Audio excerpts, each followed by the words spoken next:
제9강 분양 절차, 분양자와 집합 건물의 관리에 대해서 살펴보도록 하겠습니다. 반갑습니다. 임용태입니다.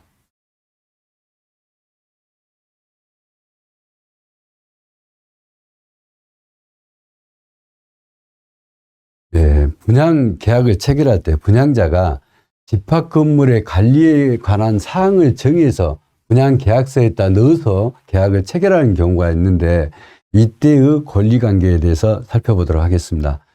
분양자가 분양 계약서에 집합 건물의 관리에 관한 사항을 정하는 사례를 보면은 특정인을 관리인으로 선임한다는 내용이랄지, 또는 관리 권한을 위임한다는 것, 특정 업체를 위탁 관리 업체로 지정한다는 것, 이런 내용들. 그 다음에 전용 사용권인데, 전용 사용권은 집합 건물의 대지나 또는 고용 부분의 일부를 특정한 구분 소유자 또는 제3자가 전용으로 사용할 수 있는 권리입니다. 이 전용 사용권을 명시적 또는 묵시적으로 포함시켜서 전용 사용권이 설정되도록 하는 사항이 되겠습니다. 그리고 상가의 경우에는 업종 제한에 관한 사항이 있고, 그 다음에 분양자가 제공한 규약을 장차 성립하게 될 관리단의 규약으로 설정한다는 내용, 이런 것이 있겠습니다.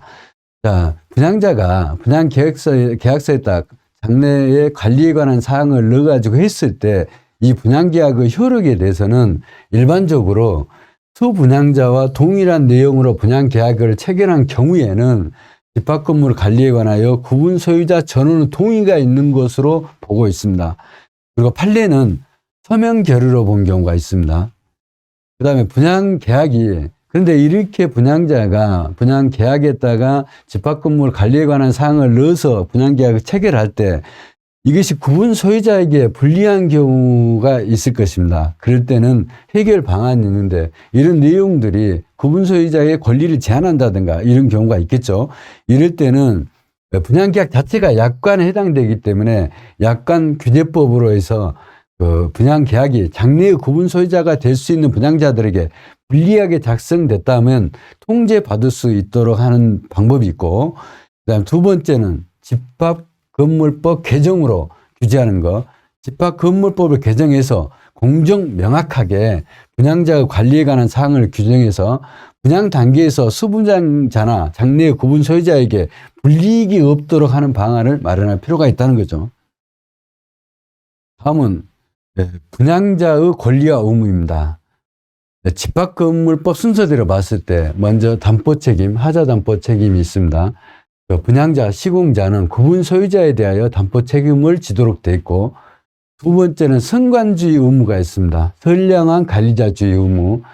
분양자가 일정 부분 그 관리를 할 수밖에 없는데, 어떤 경우냐면 관리인이 정상적으로 관리단 집회나 그 관리위원회 결의로 이렇게 선임돼서 사무를 개시할 때까지 이 기간은 분양자가 관리를 해야 되는데, 이때 선량한 관리자주의 의무로 건물과 대지 및 부속 시설을 관리해야 됩니다.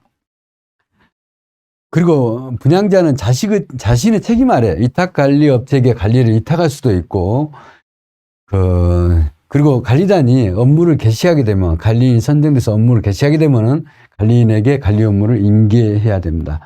분양자의 규약 작성 의무가 있는데, 분양자는 표준 규약을 참고해서 공정 증서로서 규약에 상응하는 것을 정해서 분양 계약을 체결하기 전에 분양받을 자에게 제공을 해야 됩니다. 그리고 공정 증서 내용은 규약에 상응한 것으로 볼 수가 있습니다. 다음은 분양자의 관리단 집회 소집 의무가 있습니다. 분양자는 예정된 매수인이라는 것은 분양계약을 체결한 매수인입니다.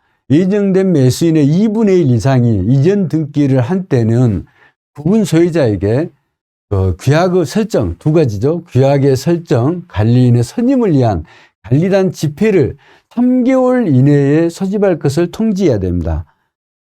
근데 이 3개월 이내에 소집할 것을 통지했는데, 이 통지를 받은 구분 소유자가 또 3개월 이내에 관리단 집회를 소집하지 아니한 경우에는 지체 없이 분양자가 관리단 집회를 소집해야 됩니다.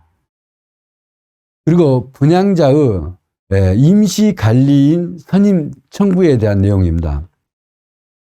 구분 소유자, 그 승낙을 받아 전유 부분을 점유한 자는 분양자, 점유하는 자, 그러니까 구분 소유자, 또 승낙을 받은 점유자, 그 다음에 분양자 등 이해관계인은 선임된 관리인, 이 선임된 관리인은 관리단 집회 결의랄지, 그 다음에 관리위원회 결의로 선임된 합법적인 관리인을 이야기합니다. 이런 관리인이 없는 경우에는 이 법원에 임시 관리인 청구를 할 수가 있습니다. 그 다음에 분양자의 수선 적립금 부담 의무가 있는데, 분양되지 않는 전유 부분의 면적 비율에 따라 산출된 수선 적립금 부담분은 분양자가 부담하도록 집합건물법 시행령 제5조 4에 규정되어 있습니다. 네, 이 시간은 여기서 마치도록 하겠습니다. 감사합니다.